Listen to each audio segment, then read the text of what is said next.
What would you do if your entire life changed in 24 hours? Today's guest faced that reality after collapsing in London and waking up weeks later from a coma following emergency brain surgery and a traumatic brain injury. Dan MacQueen went from living a fast paced, active life to relearning how to walk, talk, and rebuild his identity from the ground up. But what makes Dan's story so powerful is not just what happened to him, it's how he chose to respond to it. Today, Dan speaks about resilience, mindset, responsibility, and the importance of never giving up even when life completely changed direction. His message is simple but powerful. It's not what happens to you, but how you respond to it that matters. Please join me in welcoming Dan MacQueen. Let's get into it. Hello, Dan, and thank you for joining the Influence Exchange today. How are you? I'm very well, brother. How are you doing? I'm doing excellent. Dan, I'm excited to have today's conversation with you. Before we even dive in, Dan, you are an inspiration, and your story has touched me and motivated me to do better in life. Oh, that's good to hear. So, Dan, you are a survivor of a two-time traumatic brain injury slash surgery. So, I want to talk about your life before June 2024. Who was Dan MacQueen? That's an interesting question. Dan MacQueen was a guy who had a bit of a quarter life crisis, bought a motorcycle, chasing girls, moved over to Europe to do a master's in Sweden, and decided I liked the European vibe, so I decided to move to London to get a job in tech. So I was doing that, living a pretty fast and loose lifestyle, playing a lot of sports, five-a-side footy, ball, hockey in London, and living my life in London, man. I was having a great time. Sure. So, it looks like you were having an average life, working, going out, just living an average person's lifestyle. And Yeah. then fast forward in London in June of 2024. Can you explain to the audience what happened to you? Yeah, so I was having these headaches over a few weeks. They were getting really poorly, taking painkillers like candy for them. My head was pounding. Headaches got so bad. It's in the tube one day. The tube's how you zigzag around London, lumbering towards Nine Hill Gate tube station on the District line. That's a slow roll at the best of times. Headaches were so bad, vision turned starry and I saw spots. So it started to fade to black. It was a race to see who could arrive at the station first, me or the blindness. Arrived at Nine Hill Gate tube station, stepped onto the platform, mind the gap, and the lights went out. The station's swirling around me. I can smell it. I can hear it. I can't see a thing. So I want to ask you, able-studied guy your whole life, what do you think? What do you feel? What do you do? Yeah. So, what do you think? What do you feel?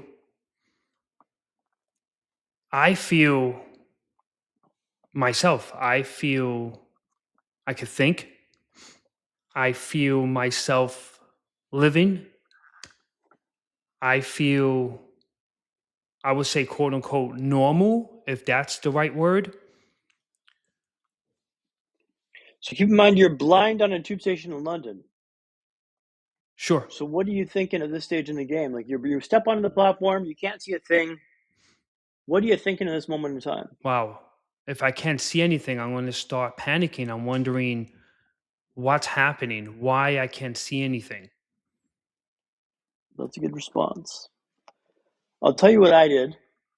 I froze there like a statue, and I thought, and I thought, and I thought, thinking I'm going to have some great epiphany to help me break out of this rut I'm in. I did not. After the longest 3 minutes of my life, my vision comes back, and I carry on my day. But the next day, I go storming back into A&E. A&E is accident emergency in the UK. like ER in Canada, United States. What's going on with me? I was blind on a tube station in London. This is not normal. Mm. They ran some more tests, and again, they thought it was vertigo. They sent me home. But on the way out, they told me I could always get my eyes checked by an optometrist. Sure. An optometrist, I thought, so they're odd. I'm not a doctor. I don't plan to play one now, so sure, why not? Next day, the headaches came back with a vengeance, and I found myself in Mr. Patel's chair. He was midway through the routine exam when he stops the exam, excuses himself in the room, and he comes back a few minutes later with a sealed envelope which he hands to me. He told me to go directly to Moorfields Hospital, which he did. Well, tell a lie. I stopped at home first to grab a Jack Reacher book by Lee Child, a phone charger to bite to eat, arrived at Moorfields Hospital, handed them the sealed envelope. They ran the same test there again, then escalated to Charing Cross Hospital. Mm. We're getting somewhere thinking this is positive, this is a good thing.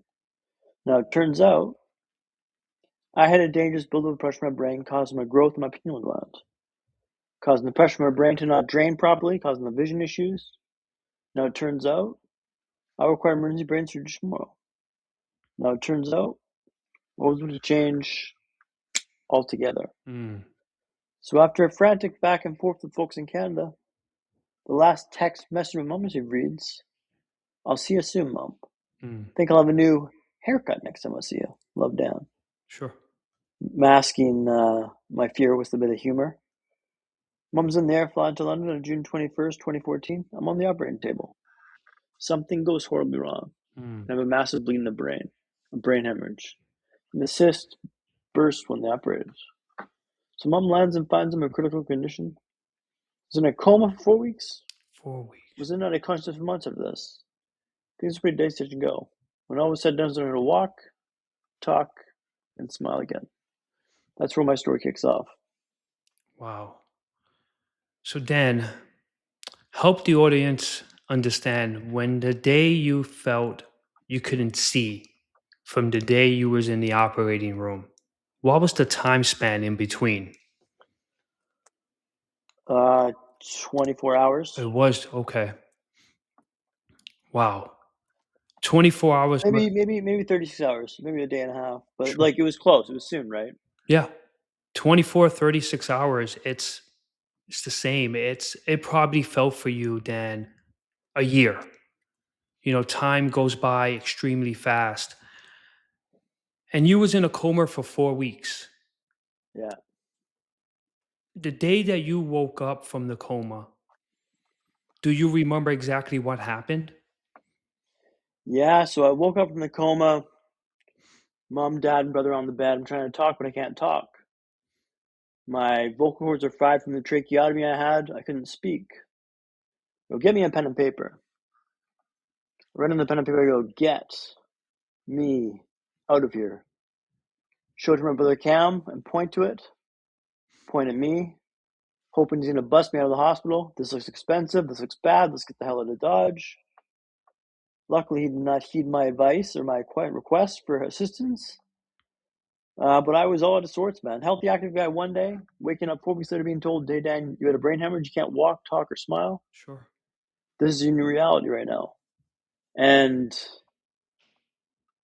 it took a while for that to fully soak in. A few sleepless nights in the hospital to be like, no, this is my new reality now. And like, this is what card had been dealt. And it was very stark contrast from the healthy, active guy I was before I went into the coma, that's for sure. Sure. So Dan, when you woke up from that coma and you looked around the room, did you notice your family and loved ones? Did you remember who they were? Yes. Okay. Good. What did it take you to start walking again? Walking was a long road to get there. In order to walk, I had to wear a splint over my left leg. The splint's like a cast to gently tease the leg muscle back into shape. The leg had atrophied in the coma. And the first night I wore the splint through the night, no issue, no stress. This will be easy, I thought. This will be easy. Hinting it's not going to be easy, right? The second night, after 20 minutes, it was painful. After 30 minutes, it was dreadful. After 40 minutes, it was unbearable. I buzzed the nurse. Sure. Take the splint off my leg because I can't handle the pain. But tomorrow, I told her, Tomorrow we're doing this for an hour. I'm a walker. I can handle the pain. Big talk, right? Third night, wrap the leg. Tie it off the ankle. Give me the click of the nurse call button. To go patrol the Wilson ward. Now the Wilson ward was an L shape, so short on this side, long on this side. Short on this side, long on this side. Leave me in that hospital room that smells like only a hospital room can smell. Sanitized, sterilized. It's clean, but you're wondering what sort of atrocities have been committed under the guise of limited zestness. After 10 minutes, legs painful. After 20 minutes, legs dreadful. After 30 minutes, legs unbearable. I start passing a clicker back and forth, trying to distract myself from the pain. As the pain ratchets up, my throws got more enthusiastic. Till eventually, inevitably, I drop the clicker, and it lands on the hard linoleum floor 3.5 feet on the ground. Sugar, I say. Sure. I do not say sugar. Look over the edge of the bed. There's the clicker there that I'm forward looking back at me. If I get that clicker, I can stop this pain. I can end this monstrosity. Only problem was the fall from that height might break my arm. Mm. In fact, I figured about a 50-50 chance of me breaking my arm. A coin flip. Not the best odds. Yeah. I changed tack. I'm trying to untie the splint, but it's set up the ankle, not at the hip. I can't reach that far down. I'm not that flexible. Help! Help! I'm yelling at the top of my lungs. But the ward of the Wilson was an L shape. The ward of the Wilson was an L shape, right? Short on this side, long on this side. Short on this side, long on this side. Nurse threw at the far end of the ward. They couldn't hear me out for help. So I'm going to flip the coin. Drop down and grab the clicker. Even if I break my arm, the splint's got to come on my leg. That's priority number 1, 2, and 3. Lower myself off the edge of the bed. Crash down in a heap. Blankets, wires, cables, solid go. The arm. Yeah. Holds. And I hammer the clicker, expecting the nurses to come bursting into the room like the bats have been thrown up. They kind of stroll in 5 minutes later. What are you doing on the floor, love? First of all, I say. That's a fantastic British accent there. Where'd you say it from again? I did not say that. Yeah. It's not what happens to you, but how you respond to the matters, right? It's not what happens to you, but how you respond to the matters. The reason why I'm telling this story is I learned 3 lessons from this experience. Sure. The first lesson being, let's not pass the clear back and forth. That's a bad idea. Second lesson being, let's tie the splint up at the hip, not at the ankle. That way I can untie the shit that's happening going forwards. And the third lesson, probably most profound, was let's always be solutions oriented for this going forwards. When things go sideways in life, what true as you're born, they will. How do you resolve your issue? How do you fix your problem? This is to give you an indication of how difficult the splint was to wear and get me walking. I moved up to the Zimmer frame then. 4-post walker you kind of lurch forward on. Mm-hmm. Then I moved up to the Ferrari. A walker for older people in Ferrari racing red. But for me, this is grease lightning. I was ripping. Then came time for naked walks. Now, what's a naked walk, you may ask? Sure. I'm walking without supporter aids. I was walking naked. Wow. The term kind of stuck. Yeah. It was a long road down to the naked walks with man. Mm. I was just happy moving. Then came time to walk in Tooting Broadway. So I want to ask you, have you been to London, England? I have. Have you been to Tooting Broadway? I don't recall, no. Okay, so Tooting Broadway is an area in South London. An area they call up and coming. Okay. Think loud sirens, drugs, gangs. It's dirty, it's hectic, and boy, is it busy. I'm walking with a cane, I'm walking with an eye patch. After 4 months in a wheelchair, I'm literally Bambi on ice. I turned the corner to walk on the high street for the first time. Immediately get slammed into by someone. Stagger back a few feet. Someone else scurries past me on the right hand side. Thought I was done with the rats. Someone had been stabbed on the sidewalk over here. I think it's a pretty wild place to walk. After a few days of this, I was thinking, this is the worst place to learn how to walk in the world. Yeah. Can't they see I'm trying to walk here? Can't they see I'm trying to? And then one day my perspective shifted. It isn't the worst place to learn how to walk in the world. I think this is the best. If I can walk here, I can walk anywhere. Sure. But Tooting Broadway didn't change, right? It went from the worst to the best in my mind, and my mood reflected that. What are you looking at in your life you're convinced is the worst? Convinced is the absolute worst. Hey, maybe it is. Maybe you can find a way to turn down the suck a little bit, shift that perspective a little bit. Sure. Iron Mike Tyson famously said, everyone's got a plan until they get punched in the mouth. Now, your punch may not be a brain hemorrhage, right? Sure, yeah. Facts. Will be a job loss, a breakup, a diagnosis for you, loved one. You will take that punch in the mouth. How do you respond? I'm offering a compass, not a map, but a compass. It always points towards true north. Yeah. Look at things like mindsets, perspectives, and hacks. Hacks that will allow you and your team better than yesterday, tomorrow. My name's Dan MacQueen. And the reason why I told you that story about learning to walk and tune Broadway is when you change the way you look at the world look at changes. And you don't need a brain hemorrhage to understand that. Yeah. Wow, Dan, that's a really touching motivational story. Dan, for an audience member that may be watching or listening to this episode and they've been through some kind of trauma, why haven't Dan McQueen gave up? What is your motivation to move forward in life, Dan? So I'm not special or gifted. I did these brain scans a couple years ago. This this clinic in Surrey, BC, Canada called Health Tech Connect. Put this gel cap on your head, ask you questions like microphone, window, computer, thermos, keyboard, mouse. See if your synapses fire or not. My results came back as average. I've had 2 emergency brain surgeries. Average is pretty good, right? Yeah. I read this as I'm shockingly average. Average. Have you seen what I've been through? Stuff that. There ain't no way I'm average. The more I thought about it, the more I realized that average is pretty good. Average means I'm no better or smarter than any one of you listening to this podcast today. I've just been driven you forwards, toes over the nose of my board, riding this wave down. Average. It's a mindset game. It's how you change the way you look at the world that shifts things, right? I get to do this. There's a stoic through line using my talks. It's not what happens to you, but how you respond to it that matters. It's not what happens to you, but how you respond to it that matters. If you can ingrain that mindset into your vibe, man, you become bulletproof. Every time I go through something in life now, it's like it's not what happens to you, but how you respond to it that matters.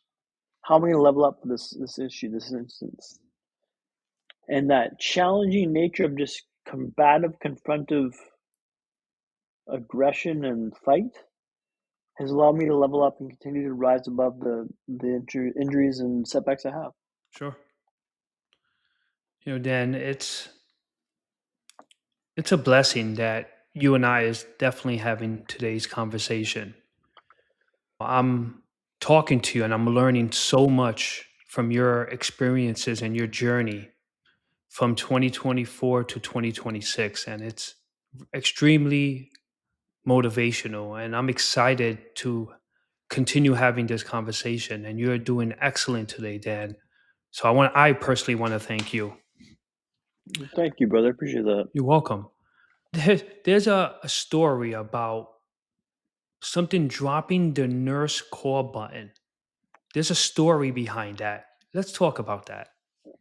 Yeah, so that was the story about me dropping that clear for the splint that I told you earlier. Yes. And that was a revelation for me to understand that that mindset of being solutions oriented was so important. Because at that moment in time, nothing else in the world mattered except for that clicker.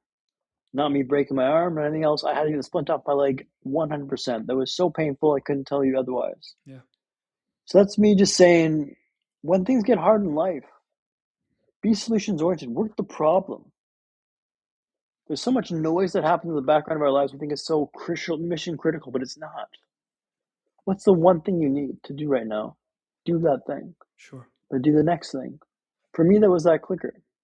And that's why that story is so impactful for me, is because I realized at that moment in time, being solutions oriented is the way forward in life.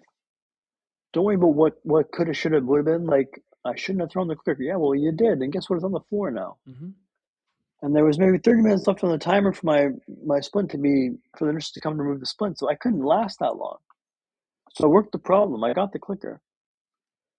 And that's why that story is so impactful for me, and hopefully for your listeners, is that when you've got a difficult choice or different situation in life, work the problem you're facing, find a solution. Don't worry about the rest of the noise. Yeah. I'm in agreement. Have the right mindset. Don't worry about what people are thinking or judging and move forward. Try your best to be the best person you can be. So, Dan, you are a person of many hacks. So, share with myself and the audience about the story of swallowing the hairy frog. What is that about? Swallowing the hairy frog. This is a good one, man. Thank you for bringing this up. Yeah, So, I used to swim Monday mornings for work. I'd wake up at 5 o'clock in the morning, go to the pool near my office, swim lengths, and then go to the office. It was a very abrupt start to my week. And I ran into my HR manager on the way down from work on a Monday. And I had these two bags with me because I travel with two bags, one with my swim gear, one with my work stuff. She goes, Dan, what's all this stuff you got here? I'm like, well, this is my swim attire. I swam before I went to work this morning. She goes, oh, you swallowed the hairy frog. And I go, that's not a thing. But she's combined hair of the dog, which is like drinking after a bender, and then sure. swallowing the frog, which is a difficult task to do. You do it first thing in the morning to combine those two, to swallow the hairy frog. So from that moment forward, it became known as swallow the hairy frog. And that's doing the most difficult task in the day first thing. So you paved the way for more success. No matter what happens that day, the day's been a success because you've done that thing, that difficult task first thing in the morning. Hmm. And that's what swallow the hairy frog is to me. That's awesome. So, Dan, it's a quote. I'm going to say quote unquote. It's not your fault, it's your responsibility in everyday setbacks. Can we touch a little bit about exactly what that means? So in life, you're going to have problems that come up, right? And you can say, it's not my fault. It's not your fault. Sure. But guess what? It's your responsibility to deal with this. This brain injury wasn't my fault. It was a blip in my DNA and it came up. But guess what? It's my responsibility now to make this work after the fact. You can't get worried about whose fault it is. Work the problem, work the solution. What's the solution to your problem? Don't assign blame. The problem's there, the problem's there. Maybe after the fact, deconstruct why it happened to avoid it in the future. But it's not your fault, it's your responsibility. Life lesson to live by. To not be woes me about this and get caught up in this pity spiral, but to work the problem and to resolve the issue. Yeah. I'm in alignment with that. Your responsibility, it's your responsibility. Move forward. Don't let a setback stop you from being motivated to move forward. So yeah, Dan, there's another something very interesting I read about you. Naked walks sounds interesting. What is that about? Yeah, so that was when I was learning to walk. I was walking without supporter aid, so I called it a naked walk. When I told this to my friends and family, they were so aghast that I went for a naked walk that it just kind of stuck and took on its own life force. So it was went for a naked walk. They were like, "Dan, I don't think you're supposed to do that." I'm like, yeah, no, I was just walking without supporter aids. But their reaction was so priceless that I kind of got hooked on that phrasing. So it's henceforth as a naked walk. Yeah. And then identity is important. How did you begin rebuilding your identity from almost zero? Yeah, it's a good question, man. Identity matters, and that's I work with this organization in the UK called Same You, which is the whole idea behind that is like you're still the same person after the brain injury. You might be different, but you're still the same person at your core. And I looked back at my life and decided who I wanted to be as that person, what values I stood for, how I wanted to show up in the world. And I kind of morphed into this alter ego, or this legend, as I call him. This legend that I have is Danny Mac. He's on the cover of my podcast called Play Loose Like Tight, document the process of life after. He's this character I've created that does hard stuff. He learns how to walk again, to talk again, to smile again, to build back after 2 emergency brain surgeries. This guy can do incredibly hard things, but I aspire to live up to this guy's expectation of who this guy is, who he can be, and I live to that every day. Try to aspire to this guy's legend status. Yeah. I don't always get there, but if I'm trying, I can rest easily knowing that I was trying my best that day to be the best person I could be. So I would imagine you'd be the hero in your own story. Assign yourself this alter ego, this legend, if you would. Sure.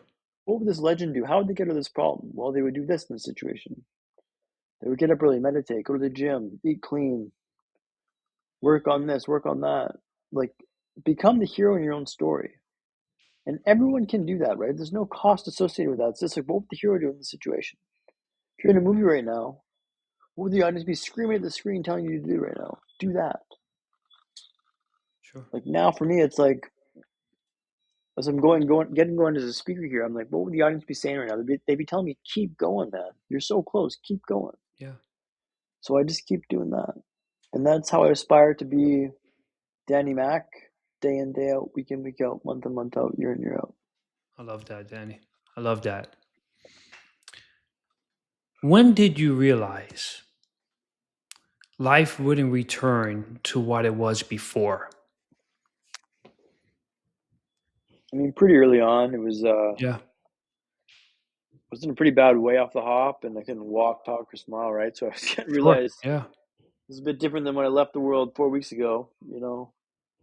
Healthy, active guy, was just in Lithuania the weekend before this, visiting my girlfriend at the time, Yeah. not a care in the world, and then waking up being told this would happen to you, and facing the stark reality that I couldn't do these things that I used to be able to do. I could explain to my friend Andrew, I'm trying to do this right now, but I can't because my brain's not allowing me to do this motion Sure. or do Sure. this activity. So I kind of realized that I have to relearn a whole bunch of things. Like walk, talking, smiling is quite a lot to relearn at the age of 30, well, 28 at the time. But I'd have to relearn a lot of stuff to get back to my old self. But it's about putting the work in and trying. I say that try, that's the most important bit. Try, that's the most important bit. I refuse to stop trying. On that note, I want to share a story about having the eye surgery. Sure. So I had 3 eye surgeries, I've had 4 eye surgeries on the eyes to correct double vision and straighten the eyes. I still have dull vision, which means I see 2 of you right now. So well done, sir. But after the 3rd surgery, my dad goes, it kind of backfired a little bit. Turned my head a lot to the left, look through the right eye. Yep. Because I don't trust the left eye anymore. It's buggered up. The vision sees fine, through it, but the brain does not interpret that image correctly. My dad goes, Dan, did you regret having the eye surgery? I stammered off a quick, yes, it's changed everything. It's changed everything. Sure. But the more I thought about it, the more I realized I was taking the next step. Reminded me of the movie Charlie Munger, the boy, the fox, the horse, and the mole. The boy's walking through a thick wood. He yells back at the horse. He goes, I can't see a way through. The horse says, can you see your next step? The boy says, yes. Mm. The horse says, well, then just take that. That's what I was doing with the eye surgery, taking the next step. And sometimes that step's going to backfire. But you can't lose that muscle of taking the next step to improve your lot. You'd be okay with the table stakes. Now, fast forward to about 6 months ago, I had the 4 surgery in the eyes, 2 on the right, 2 on the left. The straight in the eyes for a time. The head tilt was reduced for a time. It came back. It's now dying down a little bit, which is helpful because it's quite obnoxious to always be turning my head a lot to the left. But all this to say is, like, I'm okay with trying and having the results come up as they may, but I can't lose that muscle of trying to improve myself, to risk failure to improve myself. Sure. And that's the most important lesson I can tell your group is to just not stop trying. Always try. Absolutely. What I hear you saying is it's important to never give up, continue trying, continue pushing yourself and motivating yourself to do better. That's right. Dan, again, it's fascinating and inspirational to have this conversation with you. And I really want my audience to understand if you're going through some kind of trauma, never give up. Exactly. Dan MacQueen, you are a perfect example of never giving up. Thank you, brother. You're welcome. So, Dan, I'd like to ask one final question to my guests before we conclude an interview. What final thoughts or message would you like to share with the world? If you can live your life by one mantra and one mantra alone for the rest of your days, it's not what happens to you, but how you respond to it that matters. It's not what happens to you, but how you respond to it matters. Stoicism is something I recommend your audience to look into. Books by Ryan Holiday make this accessible. Ego is the enemy. Discipline is destiny. Courage is calling. Help you reframe obstacles in a way that serves you. Control the controllables is, in essence, is what that means. But it's not what happens to you, but how you respond to it that matters. If you can live by that, you can get through a lot of difficult stuff in your life and come out the other side better than you were before. Wow, Dan, that's powerful. I love that. Well, Dan, my friend, it's been a pleasure. Thank you again for taking time out of your day and meeting with me today. Enjoy the rest of your day, and I look forward to our next conversation. Take care. Cheers, brother. Cheers. Before I go, I just want to say thank you. Thank you for pressing play. Thank you for listening. Thank you for watching on YouTube. I truly appreciate you taking the time to be here with me. And if you're watching this on YouTube, make sure you hit the subscribe button. And if you're listening on Spotify, Apple Podcasts, or any other platform, follow the podcast so you don't miss out on the next episode. Because we're going to keep having real honest conversations like this. And remember, your influence grows every time you choose courage over comfort. I'm JV. Stay curious, stay consistent, and keep influencing others.